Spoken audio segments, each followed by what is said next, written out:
What is going on in the real estate market? In this video, I'm going to bring you up to speed with what's happening in Roseville, how today's market compares with the markets of the past, and what you can do to prepare and win in today's new environment. So April numbers are in. The numbers are impressive. It's possible that April of 2022 will be the last astonishing month in real estate for quite some time, maybe ever. In April, we saw 225 closings in Roseville. We saw an average sales price of $699,000, and we saw an average days on market of 11 days. And we saw that the average homeowner that sold in April sold for 104% of their asking price. As of today, just a few weeks into May, we're already seeing the shift in the market, which appears to be the direct results of rising interest rates. So next month's market report will likely show a much longer time on market and a lower percentage of list to sales price amount. We are seeing the shift in the market, and after experiencing such an energetic and really sort of chaotic real estate market for the last 2 years, the shift is going to feel intense. If your home is currently for sale, you're probably experiencing fewer showings than you expected. This is the result of decreased demand from buyers and a general pause from buyers' feelings of uncertainty. Those feelings are not going to last forever, okay? In order to make assumptions about what could happen next, we should really take a look at what has happened in the past. So, because understanding, previous years of supply and demand will just empower you to make better decisions moving forward. So, let's take a look at the last 5 years in Roseville. First off, we're going to look at inventory. This represents the number of homes that were left for sale at the end of each month. So over the last 5 years, we can start with April 2017, and it looks like we had 259 homes left for sale at the end of the month. Then 284 homes, then 327 homes, then 216 homes, and in 2021, only 77 homes left for sale at the end of April, and in 2022 of this year, 168 homes. Now, when we look out at the last 15 years in the market, we can see that we still have quite a long ways to go in order to meet up with the amount of inventory required for it to truly be a buyer's market. Next up, let's look at what the asking price was over the last 5 years. So in 2017, the asking price was $515,000 on average, and then $546,000, and then a 4% bump to $569,000, and then just barely a 2% bump to $579,000, and then a 20% bump up to $691,000. And this year, the average asking price in April was $835,000. Now again, we're talking about the asking price and what's happening in the market during those given months, not the sale price. Again, we're talking about the asking price and not the sales price. This is a look at what pricing has done over the last 15 years. Okay, let's take a look at something that's really a hot topic right now, which is interest rates. It has a huge impact on what buyers are thinking and dealing with, and I want to look at what's gone on with interest rates over the last 5 years. So if we look in April of 2017, the interest rate was right around 4%. In 2018, it was 4.58%. In 2019, 4.2%, and then all the way down to 3.2%, and then even further down to 2.98%. And currently in 2022, we're all the way up to 5.1%. Now, most people make decisions on how much house they can afford based on the amount of their monthly payment. Now, based on the average asking price in 2017 and beyond, let's look at what impact that had on mortgage payments. So in 2017, the average mortgage payment would have been $1,974. 1 year later, $2,234. Remember, prices went up and so did interest rates. The following year actually went down in monthly payment even though prices went up, $2,226. In 2020, it became even more affordable even though prices went up to purchase a home at $2,010.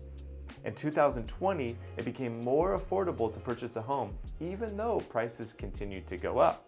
And in 2021, even though prices went all the way up to an average asking price of $691,000, it was actually just a little bit more expensive to purchase a home in 2021 than it was in 2018. Now, if we fast forward to today, with a current asking price of $835,000 and an interest rate at 5.1%, we're looking at a monthly mortgage of $3,626.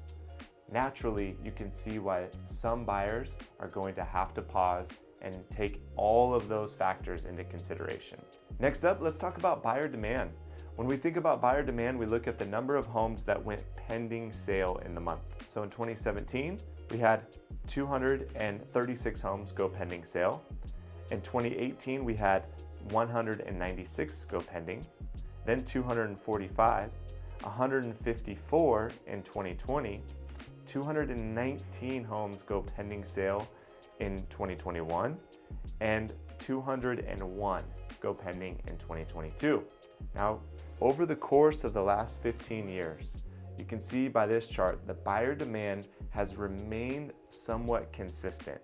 Sure, the number of homes that are available has fluctuated, and the number of homes that sold have fluctuated a little bit, but the amount of pending sales, you can follow that same pattern up and down throughout the seasonality of our market. As you can see from the numbers, the increased asking price and the increased interest rate has naturally increased the monthly payment for homeowners. Although we tend to focus so much on the listing and sales price, the real number that I would say 90% of home buyers care about is the monthly mortgage payment. And this number has increased so much that many home buyers are currently forced to pause their search, reassess their priorities, and decide on how to move forward in the market. This will take a little bit of time. I mentioned that we are in a shifting market. Now, what happens when you shift gears on a car? You push in the clutch, the car goes idle for a bit, you shift the gear, in this case we're dropping a gear, the car stays idle, and you release the clutch. The vehicle begins to adapt to the new gear. We are currently in the idle stage. Since we have been in top gear and absolutely redlining our RPMs for the last 2 years, this idle position feels pretty weird. It's not that weird. As of today, the supply is still relatively low. We currently have about 230 homes that are active on the market in Roseville. And as of this video, about halfway through May, we still have 90 pending sales. So as long as the demand keeps up at least half of the rate that we've seen over the last 5 years, we will remain in a seller's market. Now, what are the options for home sellers? There are certainly going to be some sellers that get lost in this idle of this shifting market. If you're currently on the market, you have 2 options to help your home stand out and meet the current demand of the market. Marketing to get the most amount of exposure, or pricing your home under last month's market value to meet the needs of the majority of those idle buyers. Now, there are 2 reasons that a home will or will not sell. It's pricing and marketing. Make sure that at least one, hopefully both, are appropriate for this current environment that we're in right now. If you are not yet on the market and you're about to be, the same rules apply, but you need to be extra cautious of pricing. The homes that sold last month were significantly less expensive per month for home buyers than a home selling today. Depending on your timeline and your motivation to sell, you really need to take today's home buyer and their monthly mortgage payment into consideration when pricing your home. Now, where do we go from here?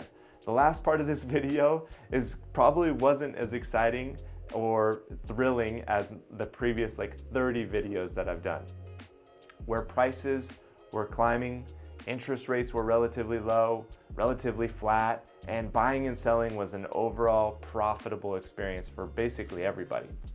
The good news is this: a shift in the market, it's going to create some more opportunity for home buyers. It's going to begin to even level the playing field a little bit. If you need to sell your home in order to buy, Getting a contingent offer accepted might be a little bit easier. If you're planning to buy your forever home, but you're discouraged about the monthly mortgage, well, historically speaking, prices of homes always increase over time.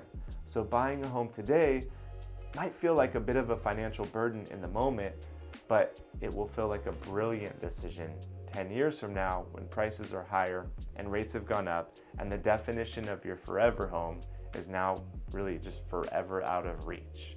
Hey, I know that this general advice doesn't apply to everybody. If you're confused on which steps to take next, I can help you. Over the last decade, I've helped hundreds of people navigate through the process of buying and selling. Your very next step is simple. Visit my website or click on the link somewhere around here or in the comments and schedule what we call a strategy session. This is a no pressure, no cost, no commitment conversation where we learn about your goals, your timeline, and put an overall strategy together so that you can be successful. Thanks for watching this video. I'm Geoff Goolsby from the Goolsby Group, and it is my mission to help people win in real estate.